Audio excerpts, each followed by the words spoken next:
আসসালামু আলাইকুম সুপ্রিয় শিক্ষার্থী, আমরা আজকে সিকোয়েন্সিয়াল লজিক সিস্টেমের অ্যানালগ টু ডিজিটাল কনভার্টারের এই অধ্যায়কে নিয়ে আলোচনা করব।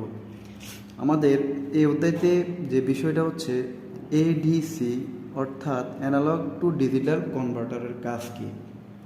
কনভার্টার মানে হচ্ছে সে কোনো একটা জিনিস, কোনো একটা সংখ্যাকে পরিবর্তন করে ফেলবে। তো আমরা যদি খেয়াল করি যে আমি এখানে একটা সোর্স বা ভোল্টেজ দিলাম 10 ভোল্টের, এখানে আমি 3টা রেজিস্টর পরপর সিরিজে রাখলাম, এখানে একটা লোড দিলাম, কোনো একটা বাল্ব। আমি এই সার্কিটটা আঁকার অর্থ হচ্ছে এখানে আমি R1, R2 এবং R3 নামে 3টা রেজিস্টার নিলাম। আমি এইখানে যে সার্কিটটা ব্যবহার করছি এটা একটা সিরিজ সার্কিট। এই সিরিজ সার্কিটে রেজিস্টার এর কাজ হচ্ছে ভোল্টেজকে ড্রপ করে ফেলা, অর্থাৎ ভোল্টেজকে ভাগ করে দেয়া। যেমন 10 ভোল্টের এই সোর্সের ভিতরে রেজিস্টার প্রথমটা 3, দ্বিতীয়টা 3, পরটা 3 ভোল্ট করে যদি নেয় তাহলে আমার টোটাল 9 ভোল্ট। এই 9 ভোল্টের মধ্যে আমার 10 ভোল্ট থেকে 9 ভোল্ট গেলে তাহলে বাদ বাকি আমার 1 ভোল্ট, সেটা লোডের জন্য ব্যবহার হবে। তাহলে এই ক্ষেত্রে যদি আমি দেখব যে বাদ বাকি 10 ভোল্টের ভিতরে আমি যদি এখানে B1 ভোল্টেজ, B2 ভোল্টেজ এবং B3 ভোল্টেজ নিই, তাহলে হবে হচ্ছে B অর্থাৎ voltage total equal V1 plus V2 plus V3। এইভাবে এইটা তিনোটার যোগফল হচ্ছে BT। আর R1 যদি রেজিস্টার টোটাল নেই তাহলে R1 plus R2 plus R3। তার কাজ হচ্ছে ভোল্টেজ ভাগ করে দেয়া, ভোল্টেজ ড্রপ করে দেওয়া হচ্ছে রেজিস্টারের কাজ। আর সিরিজ সার্কিটে কি করবে, ভোল্টেজ ভাগ হয়ে যাবে,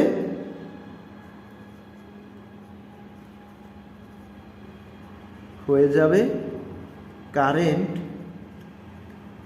একই থাকবে। অর্থাৎ আমার আইটা, অর্থাৎ কারেন্টকে আমরা আই দ্বারা চিনি, তাহলে আমার কারেন্টটা একই থাকবে, শুধুমাত্র ভোল্টেজটা ভাগ হয়ে যাবে। এটি হচ্ছে এই সিরিজ সার্কিটের বৈশিষ্ট্য। আমরা 3 bit parallel ADC analog to digital converter চিত্র অঙ্কন করে এর ট্রুথ টেবিল বর্ণনা দেখাবো। এই ক্ষেত্রে আমাকে কি করতে হবে, এখানে 10 ভোল্টের অ্যানালগ সিগন্যাল ব্যবহার করতে হবে। আমি যদি এই 10 ভোল্টের ভিতরে আরেকটা বিষয় বলে রাখি, 3 বিট প্যারালাল এডিসি এটা জন্য ব্যবহৃত রেজিস্টার এবং কম্পারেটর কয়টি করে হবে সেটি যদি আপনি বের করতে চান তাহলে ব্যবহার করতে হবে 2 টু দি পাওয়ার n-1। অর্থাৎ আমার nটা হচ্ছে আমার বিট সংখ্যা, তাহলে 2 to the power n-1 equal 2 to the power n এর মান হচ্ছে 3 - 1 ইকুয়াল 7, অর্থাৎ 8 - 1 ইকুয়াল 7। তাহলে আমাকে 7টা কনভার্টার ব্যবহার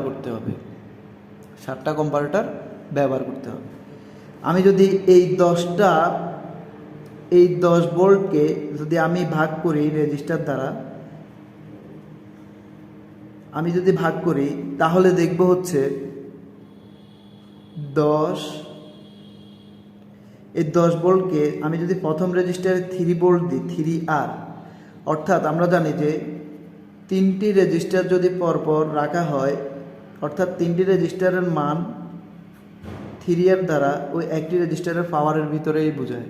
তার মানে 3টি রেজিস্টারের যে পাওয়ার, এই তিনোটা একসাথ করলে যে পাওয়ার সেটা 3R প্রথম রেজিস্টারের ভিতরে পাওয়া যায়। তাহলে আমি 10 ভোল্টের ভিতরে আমি যদি 3 ভোল্ট যদি এই রেজিস্টারকে ড্রপ করে দিই তাহলে আর থাকবে 7 ভোল্ট। এর পরেরটাতে থাকবে, আমি লিখে দিই 1 2 3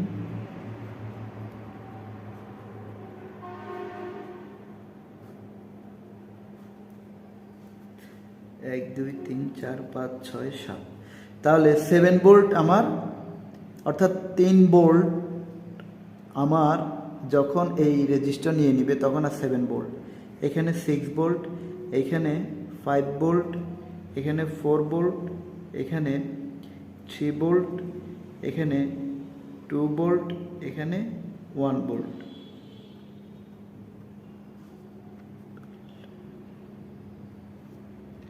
তাহলে এটাকে দিয়ে দিলাম R1, R2, R3, R4, R5, R6, অর্থাৎ 1 2 3 4 5 6 7। এই 7 দ্বারা 7টা রেজিস্টারকেও নিব, 7টা কম্পারেটরকে নিব। আমার এখানে 10 ভোল্টের যে ইনপুটটা রেজিস্টারের ভিতরে ঢুকছে, এটি একটি এটাকে কি বলে জানি, ডিরেক্ট ইনপুট। এই ডিরেক্ট ইনপুটটা যখন আমার এই 10 ভোল্টের ভিতরে প্রদত্ত রেজিস্টারগুলোতে ঢুকছে, রেজিস্টারের কাজ হচ্ছে ভোল্টেজকে ড্রপ করে দেওয়া, ভাগ করে দেওয়া। তাহলে অ্যানালগ সিগন্যালের ভিতরে দুইটা বিষয় থাকে, একটা হচ্ছে পজিটিভ সিগন্যাল আর একটা হচ্ছে নেগেটিভ সিগন্যাল। আমার এখানে এই অ্যানালগ সিগন্যাল প্রথমটা হচ্ছে পজিটিভ সিগন্যাল। আমি এইখানে এগুলোতে কম্পারেটরের জন্য ইনপুট নিয়ে নিব, কম্পারেটরের কাজ হচ্ছে পজিটিভ এবং নেগেটিভ করা। আমি এই প্রথম ইনপুটটা পজিটিভ, যেহেতু আমার পজিটিভই আছে তাহলে এটা একটা পজিটিভ ইনপুট, এগুলো সবগুলোই কিন্তু আমার পজিটিভ ইনপুট। তাহলে আমি পজিটিভ ইনপুট দিয়ে দিলাম, বাদ আছে আমার নেগেটিভ ইনপুট। এই নেগেটিভ ইনপুট নেওয়ার জন্য আমাকে এই যে প্রথম কম্পারেটরের এখান থেকে সোজা হয়ে নিচের দিকে এইখানে এই ইনপুটটা নেগেটিভ,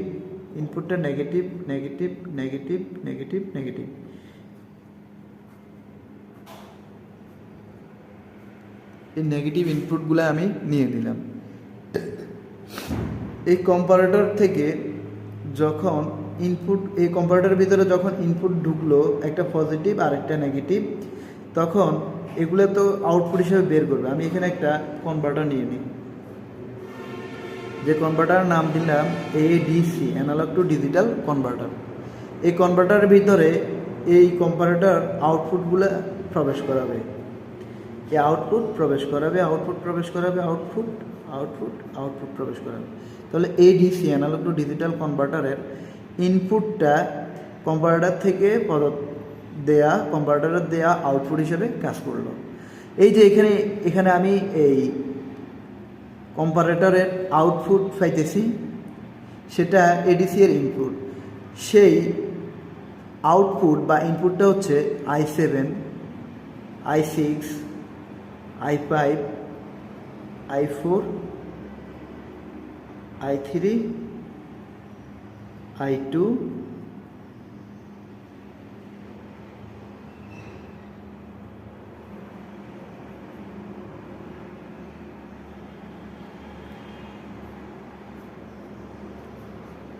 I1। এখানে আমার 7টা আউটপুট, যেটা হচ্ছে কম্পারেটরের, এবং ইনপুট যেটা হচ্ছে এডিসি কনভার্টারের ইনপুট। এই যে এটা পাইলাম, এটা হচ্ছে আমার কারেন্ট। এটা কি কারেন্ট? আমরা এর আগে বলছিলাম যে আমার সিরিজ সার্কিটে, এটা আমার একটা সিরিজ সার্কিট। এই সিরিজ সার্কিটে ভোল্টেজ ভাগ হয়ে যাবে, এখানে রেজিস্টার দ্বারা ঠিকই আমার ভোল্টেজ ভাগ হয়ে গিয়েছে, আর কারেন্ট একই থাকবে। কারেন্ট কিন্তু আমার একই আছে, অর্থাৎ ভোল্টেজটা আমার ভাগ হয়ে গেছে পজিটিভ নেগেটিভ ইভেন কি রেজিস্টার ড্রপ করে দিছে আর আমার কারেন্টটা একই আছে। তাহলে এই যে ব্যবহৃত আমার কম্পারেটর, এগুলো একটা নাম দিয়ে দিই। C7, comparator 7, comparator 6, comparator 5, comparator 4, comparator 3, comparator 2, comparator 1। আমি কম্পারেটরগুলোর নাম দিয়ে দিলাম। এই যে এডিসি এর ভিতরে, অ্যানালগ টু ডিজিটাল কম্পারেটরের ভিতরে যে ইনপুটগুলো ঢুকছে, এগুলো থেকে আমি প্রদত্ত 3টি আউটপুট পাবো, যেগুলো হচ্ছে A, B, C। এই 3টি আউটপুট, যে আউটপুট পাবো সেটি হচ্ছে ডিজিটাল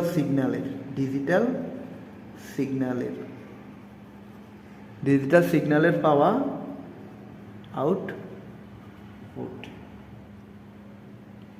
তাহলে 3 বিটের আমি ডিজিটাল সিগন্যালের আউটপুট পেয়ে গেলাম। আমার এই যে এখানে যেটা থাকবে শেষে, সেটা হচ্ছে গ্রাউন্ড হয়ে কারেন্ট বের হয়ে যাবে। তাহলে আমি আরেকবার রিপ্লাই করি। 10 ভোল্টকে রেজিস্টার দ্বারা যখন আমি ভোল্টেজ ড্রপ করে দিলাম, তখন তারা 7, 6, 5, 4, 3, 2, 1 এইভাবে ভোল্টেজ আকারে ভাগ হয়ে গেল। এরপরে আমি কম্পারেটরের ইনপুট পেয়ে গেলাম। আমার এই যে ডিরেক্ট ইনপুট যেটা আছে, যাকে পজিটিভ ইনপুট বলা হয়, পজিটিভ ইনপুট হিসেবে পেয়ে গেলাম। আর নেগেটিভ ইনপুটটা আমি নিয়ে নিলাম। এখানে আমি একটা নেগেটিভ ইনপুট নিয়ে নিলাম। তাহলে পজিটিভ এবং নেগেটিভ ইনপুটগুলা কম্পারেটরের ভিতরে ঢুকিয়ে আউটপুট পাইয়ে দিলাম কাকে? আমার অ্যানালগ টু ডিজিটাল কনভার্টারের কাছে। তাহলে অ্যানালগ টু ডিজিটাল কনভার্টারের ইনপুট হিসেবে যে মানটা পাবে, সেটা এডিসি আউটপুট হিসেবে এই 3 বিটে বের করে দেবে। অ্যানালগ A, B, C এই 3টি বিটের ভিতরেই বের করে দিবে, যেটা আমি পাবো ডিজিটাল আউটপুট বা ডিজিটাল সিগন্যাল হিসেবে। তাহলে আমরা কিভাবে এই সার্কিট থেকে ট্রুথ টেবিল বের করতে পারবো তা দেখব। তো পরের ভিডিওতে দেখার জন্য সবাইকে স্বাগত। তো আমরা অ্যানালগ টু ডিজিটাল কনভার্টারের ট্রুথ টেবিলটা বুঝতে হলে আমরা যে এখানে প্রদত্ত আউটপুটটা পেয়েছিলাম, ডিজিটাল সিগন্যালের আউটপুট, সেটি কনভার্টার হয়ে যে আউটপুটটা আসছে, সেটা হচ্ছে আমার ডিজিটাল সিগন্যালের আউটপুট। এক্ষেত্রে আমার যে রেজিস্টারগুলো ড্রপ করাইছিলাম, আমার ভোল্টেজকে ভাগ করে দিয়েছিলাম, সেখানে রেজিস্টার মান N = 1 কিলো ওহম, এটি রেজিস্টারের মান। আর এখানে রেজিস্টার রেজুলেশন V = 1 ভোল্ট। তো আমরা ট্রুথ টেবিলটা আঁকার চেষ্টা করি। আমি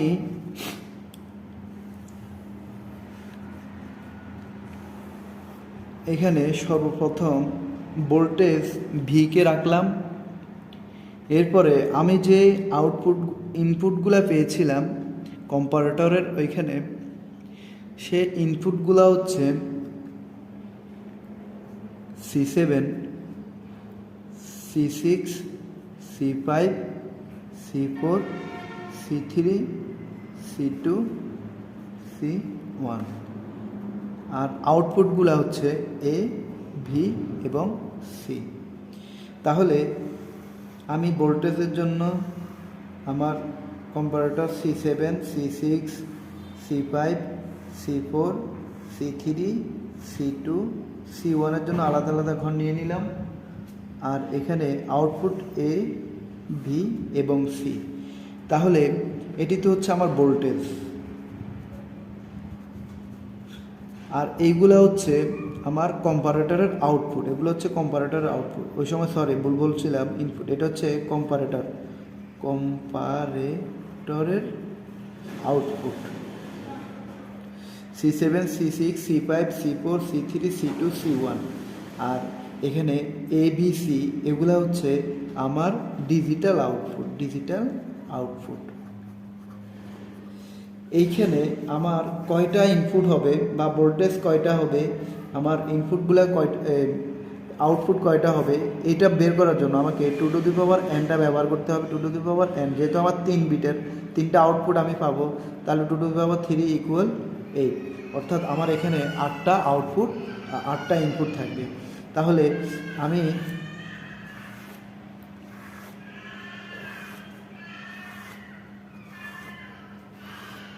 1 2 3 4 5 6 7 8, আমি ভোল্টেজ যদি 0 থেকে 1 ভোল্ট নিই, 1 থেকে 2 ভোল্ট, 2 থেকে 3 ভোল্ট, 3 থেকে 4 ভোল্ট, 4 থেকে 5 ভোল্ট, 5 থেকে 6 ভোল্ট, 6 থেকে 7 ভোল্ট এবং 7 ভোল্টের পর থেকে 77 ভোল্ট পর্যন্ত আমার ভোল্টেজ রিডিউস করতে পারে। অর্থাৎ 77 ভোল্ট পর্যন্ত কম্পারেটরের ইনপুট ভোল্টেজ 77 পর্যন্ত রিডিউস করতে পারে। এক্ষেত্রে যখন আমি সর্বপ্রথম 0 থেকে 1 ভোল্ট দিব, আমরা দেখি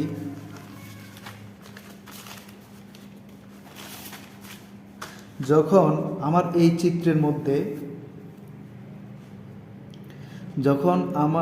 চিত্রের মধ্যে 7 volt, 6 volt, 5 volt, 4 volt, 3 volt, 2 volt, 1 volt এভাবে করে আউটপুটগুলা আমি পেয়েছিলাম, সে আউটপুটগুলা ক্ষেত্রে আমার এই যে 1 ভোল্ট, এই 1 ভোল্ট যখন 7 ভোল্ট অ্যাক্টিভ হয়েছে তখন 6 ভোল্ট, 6 ভোল্ট অ্যাক্টিভ হওয়ার পরে তো 5 ভোল্ট, 5 ভোল্টের অ্যাক্টিভ হওয়ার পরে 4 ভোল্ট, 3 ভোল্ট, 2 ভোল্ট, 1 ভোল্ট এভাবে একটা সিরিয়ালি অ্যাক্টিভ হওয়ার পরেই কিন্তু আমার এই ভোল্টটা এই 1 পর্যন্ত এসেছে। যখন আমার এই যে 1 পর্যন্ত এসেছে তখন সেই ক্ষেত্রে আমার C7ও অ্যাক্টিভ ছিল, C6 active, C5 active, C4 active, C3 active, C2 active, C1 active. আমার সবগুলা কম্পারেটরের আউটপুট কী হয়েছিল? অ্যাক্টিভ হয়েছিল। যখন আমার C7, C6, C5, C4, C3, C2 যখন C1 পর্যন্ত আমি যাই নাই, তখন পর্যন্ত আমার এইগুলা অ্যাক্টিভ ছিল, শুধু ইনঅ্যাক্টিভ ছিল শুধু C1। কারণ যখন আমি C2 পর্যন্ত এগুলোকে অ্যাক্টিভ করব, তখন যদি পরবর্তীতে C1 অ্যাক্টিভ না করি তাহলে সেটা ইনঅ্যাক্টিভ থাকবে, এগুলা অ্যাক্টিভ থাকবে। তাহলে আমি ইনঅ্যাক্টিভ যেটা সেটাতে 0 দেব, তাহলে আমার C1 ইনঅ্যাক্টিভ 0, বাকিগুলো আমার অ্যাক্টিভ ছিল। এর পরবর্তীতে C2, যদি আমার C1 যখন আমি C7, C6, C4, C5, C4, C3 পর্যন্ত অ্যাক্টিভ করব, তখন যদি আমি C2কে অ্যাক্টিভ না করি তাহলে আমার C2ও ইনঅ্যাক্টিভ থাকলো, C1ও ইনঅ্যাক্টিভ থাকলো। তাহলে C1 ইনঅ্যাক্টিভ, C2 ইনঅ্যাক্টিভ, বাকিগুলো আমার অ্যাক্টিভ ছিল। এই দুইটা ইনঅ্যাক্টিভ থাকার কারণেই আমার এই দুইটাতে তখন অ্যাক্টিভ হচ্ছে না বা আমার কারেন্ট চলছে না, ভোল্টেজ চলছে না, বাকিগুলো আমার অ্যাক্টিভ ছিল। এভাবে C1 যখন ইনঅ্যাক্টিভ, C2 যখন ইনঅ্যাক্টিভ, যখন আমি C3কে ইনঅ্যাক্টিভ করে ফেলবো তখন বাকিগুলো অ্যাক্টিভ থাকবে, শুধু এই 3টা ইনঅ্যাক্টিভ। এভাবে করে আমার C1, C2, C3 ইনঅ্যাক্টিভ হওয়ার পরে C4 ইনঅ্যাক্টিভ, তার আগেরগুলো অ্যাক্টিভ থাকবে। তার মানে এটা অ্যাক্টিভ। এরপরে C7, C6 ইনঅ্যাক্টিভ থাকবে, C5কেও আমি ইনঅ্যাক্টিভ করে ফেলবো। এভাবে C6 ইনঅ্যাক্টিভ থাকবে,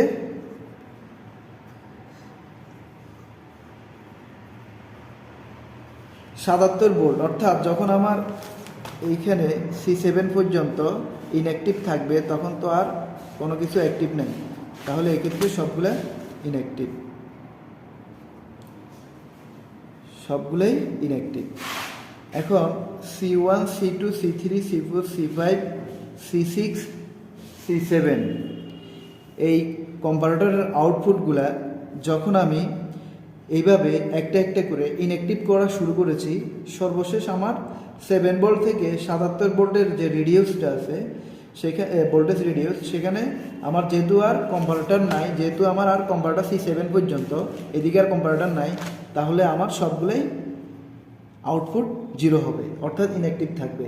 এভাবে যখন আমি এটাকে ইনঅ্যাক্টিভ করব তার আগেরগুলো অ্যাক্টিভ, যখন এটাকে ইনঅ্যাক্টিভ করব তার আগেরগুলো অ্যাক্টিভ, যখন আমি এটাকে ইনঅ্যাক্টিভ করব তার আগেরগুলো অ্যাক্টিভ, যখন আমি এটাকে ইনঅ্যাক্টিভ করব তার আগেরগুলো অ্যাক্টিভ, বাকি যেগুলো ইনঅ্যাক্টিভ করতেছি তারপরগুলো সবগুলো ইনঅ্যাক্টিভই থাকবে। তাহলে আমি প্রদত্ত যে আউটপুটটা পাইতেছি এবিসি যে আমি আউটপুটটা পাইতেছি, তিনটা আউটপুট, এটা কিভাবে কাজ করবে কেমন? আচ্ছা, আমরা যখন সবগুলো আমার অ্যাক্টিভ তখন সবগুলোই জিরো, যখন সবগুলো আমার অ্যাক্টিভ শুধুমাত্র C1 ইনঅ্যাক্টিভ, তাহলে এখানে 1, বাকিগুলো 0। এর পরবর্তীতে আমার C1 এবং C2, যদি আমি এটাকে 2 এবং এটাকে 1 ধরি, 2 এবং 3 এই দুইটাই আমার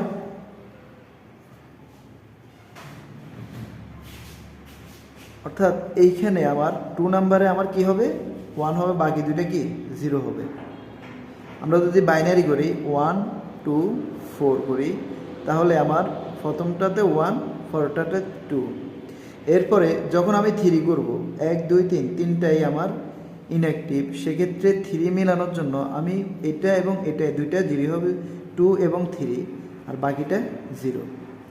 এভাবে যদি আমি 1 2 3 4 চারটাই ইনঅ্যাক্টিভ 0 থাকে, তাহলে 4 এর ক্ষেত্রে এটা 1 হবে, বাকি দুইটা 0 হবে।